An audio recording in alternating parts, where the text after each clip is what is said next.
Welcome back to my YouTube channel. അപ്പോൾ നമ്മൾ തൊടുപുഴയിൽ വന്നു. ഇന്ന് നമുക്ക് MG യൂണിവേഴ്സിറ്റി കലോത്സവം എനിക്ക് ഭരതനാട്യം മോഹിനിയാട്ടം പാർട്ടിസിപ്പേറ്റ് ചെയ്യുന്ന മണിക്കാണ് പറഞ്ഞിരിക്കുന്നത്. അതിലിപ്പോൾ ഭരതനാട്യം ലേറ്റ് ആവാൻ ചാൻസ് ഉണ്ട്. കാരണം ഭരതനാട്യം നടക്കേണ്ട സ്റ്റേജിൽ കേരള നടനം നടന്നുകൊണ്ടിരിക്കുകയാണ്, കഴിഞ്ഞിട്ടില്ല. അപ്പോൾ എനിക്കിവിടെ തൊടുപുഴയാണ് മേക്കപ്പ് മാഷ് അവിടെ ഉണ്ട്, ഓൾറെഡി വന്ന് ചായ കുടിക്കാൻ വേണ്ടി വന്നതാണത്. ഗൗരി ഉണ്ട് കേട്ടോ എൻ്റെ കൂടെ. ഗൗരി എന്തോ വേണ്ട മാതിരി ഇടണോ? കോളേജിൽ എത്തിക്കഴിഞ്ഞാൽ പിന്നെ തിരക്കാവുമല്ലോ എന്ന് വിചാരിച്ചിട്ടാണ് നമ്മൾ ചായ കുടിച്ചിട്ട് പോകാമെന്നുള്ള തീരുമാനത്തിലെത്തിയത്. പക്ഷെ ചായക്കാണെങ്കിൽ ഭയങ്കര മധുരമായിരുന്നു. എനിക്ക് പൊതുവേ മധുരം ഇഷ്ടമല്ലാത്ത ആളാണ് ഞാൻ. മധുരം കുറച്ച് മതി എന്ന് പറഞ്ഞതാണ്, പക്ഷെ അവരെന്തോ എടുത്തപ്പോൾ മധുരം കൂടിപ്പോയി. അതിനുശേഷം നമ്മളവിടെ കോളേജിൽ ഓൾറെഡി എൻ്റെ കോളേജിൽ നിന്നുള്ള സാറ് അവിടെ അല്ലസർ കോളേജിലുണ്ടായിരുന്നു. അപ്പോൾ ഇത് എനിക്ക് ആദ്യം മോഹിനിയാട്ടമാണ് ക്ലസ്റ്റർ കിട്ടിയത്, ഫസ്റ്റ് ക്ലസ്റ്ററിലാണ് കിട്ടിയത്. അപ്പോൾ അത് റിപ്പോർട്ട് ചെയ്യാൻ വേണ്ടിയിട്ട് മോഹിനിയാട്ടം നടക്കുന്ന സ്റ്റേജിൻ്റെ അവിടെയായിട്ടായിരുന്നു പോകേണ്ടത്. അപ്പോൾ മൂന്നാമത്തെ സ്റ്റേജിലാണ്, ആർട്സ് കോളേജ് ഓഡിറ്റോറിയത്തിലായിരുന്നു. അപ്പോൾ അവിടെ റിപ്പോർട്ട് ചെയ്യാൻ ചെന്ന് കുറച്ചധികം നേരം അവിടെ നിൽക്കേണ്ടി വന്നു കേട്ടോ. അങ്ങനെ റിപ്പോർട്ട് ചെയ്തിട്ട് നേരെ ഞാൻ അവിടെ എനിക്ക് റൂം മേക്കപ്പിന് വേണ്ടിയിട്ട് അവർ ഗ്രീൻ റൂം തന്നായിരുന്നു. പക്ഷെ ഞാൻ അവിടെയല്ല, എൻ്റെ മേക്കപ്പ് മാഷിൻ്റെ സിസ്റ്ററിൻ്റെ വീട്ടിലാണ് എനിക്ക് മേക്കപ്പ് നമ്മൾ നേരത്തെ അവിടെ തന്നെ ചെയ്യാമെന്ന് പ്ലാൻ ചെയ്തിട്ടുണ്ടായിരുന്നു. അങ്ങനെ നേരെ മാഷ് വന്നു. ഞാനും അമ്മയും കൂടിയാണ് പോയത്. വണ്ടി ഉണ്ടായിരുന്നു, കാറുണ്ടായിരുന്നു. അപ്പോൾ അമ്മേനെ ഞാൻ അവിടെ ലോട്ട് എടുക്കാൻ വേണ്ടിയിട്ട് സ്റ്റേജിൻ്റെ അവിടെ നിർത്തിയിട്ട് മാഷിൻ്റെ കൂടെ ഞാൻ മാത്രമേ പോകുന്നുള്ളൂ. അവിടെ വന്ന് മേക്കപ്പ് ചെയ്ത് ഞാൻ മൊത്തത്തിൽ റെഡിയായി കഴിഞ്ഞിട്ടാണ് അമ്മയൊക്കെ അങ്ങോട്ടേക്ക് വന്നത്. മോഹിനിയാട്ടം രാവിലെ 9 മണിയാകുമ്പോൾ സ്റ്റാർട്ട് ചെയ്യുമെന്ന് പറഞ്ഞതാണ്, പക്ഷേ 11:30 ആയപ്പോഴാണ് തുടങ്ങിയത്. എനിക്കാണെങ്കിൽ ഫസ്റ്റ് ക്ലസ്റ്ററിൽ 6ാമതായിരുന്നു ഞാൻ കളിക്കേണ്ടത്. ഞാനൊരു ഏകദേശം സ്റ്റാർട്ട് ചെയ്യുന്നതിന് കുറച്ച് നേരത്തെ തന്നെ ഞാൻ അവിടെ പോയി റെഡിയായി അവിടെ പോയിരുന്നു.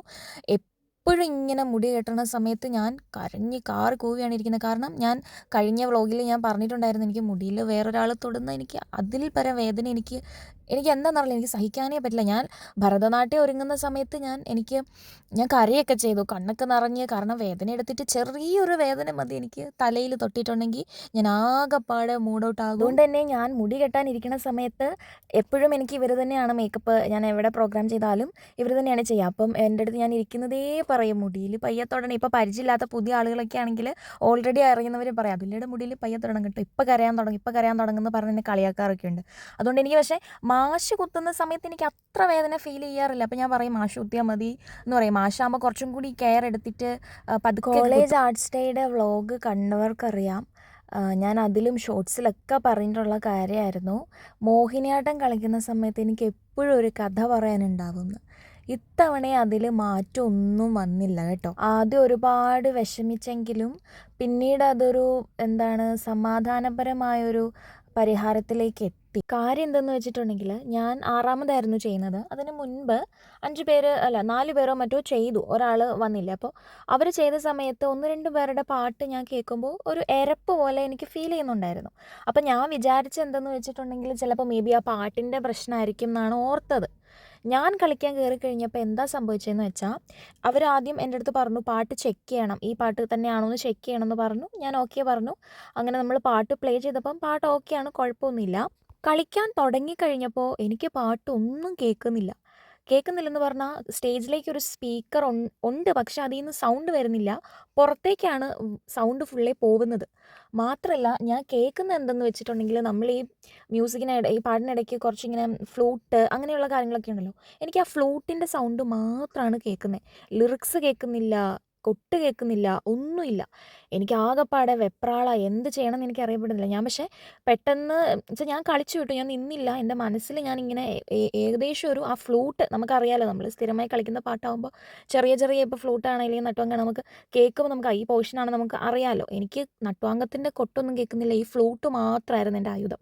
അത് വെച്ചിട്ട് ഞാൻ ഉള്ളിൽ പാടിയിട്ട് ഞാനൊരു കഥ കഴിഞ്ഞ് ഏകദേശം ഒരു 3/4 ഭാഗം ആവുന്ന സമയത്ത് പാട്ട് വീണ്ടും പകുതിക്ക് നിന്ന് റിപ്പീറ്റ് മോഡിൽ പ്ലേ ആയി. അങ്ങനെ വന്നപ്പോൾ എൻ്റെ കൺട്രോൾ ഫുള്ളേ പോയി. എനിക്ക് ഭയങ്കരമായിട്ട് വിഷമം വന്നു. ഞാൻ സ്റ്റേജിൽ നിന്ന് പോരുന്ന സമയത്ത് ഞാൻ അവരുടെ അടുത്ത് പറഞ്ഞു, എനിക്ക് പാട്ട് കേൾക്കണില്ല എന്ന് ഞാൻ പറഞ്ഞു. അങ്ങനെ സൗണ്ട് സിസ്റ്റം അവരുടേതായിരുന്നു.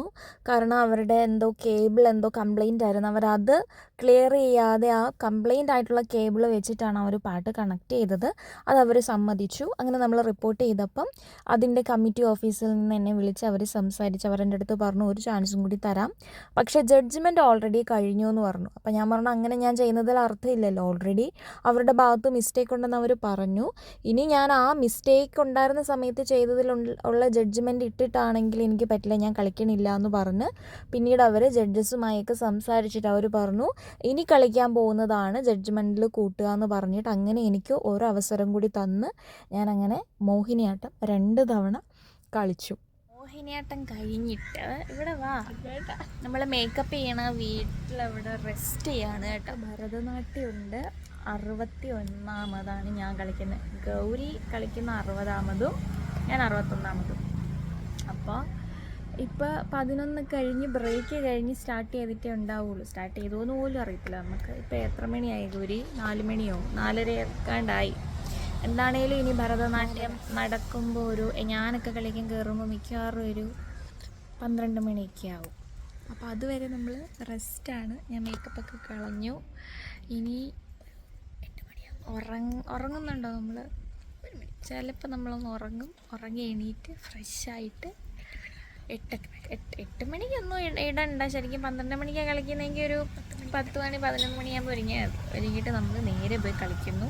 ഇപ്പം കളിക്കുന്ന അറിയത്തില്ല. ഓക്കെ,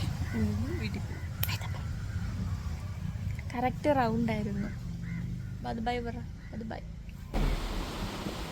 ഇന്നും കൂടി ചെയ്യുകയോ കളിച്ചതിൻ്റെ ഇടയ്ക്ക്?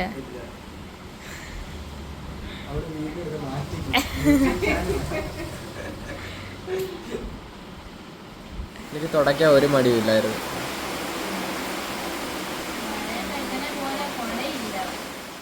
ഏകദേശം 4 മണിയോടുകൂടി ഞാൻ മോഹിനിയാട്ടമൊക്കെ കളിച്ച് വന്നു. നേരെ ഫ്രഷായി. കാരണം എനിക്ക് തല ആണെങ്കിൽ അനക്കാൻ പറ്റാത്ത പോലെ തലവേദനയായിരുന്നു.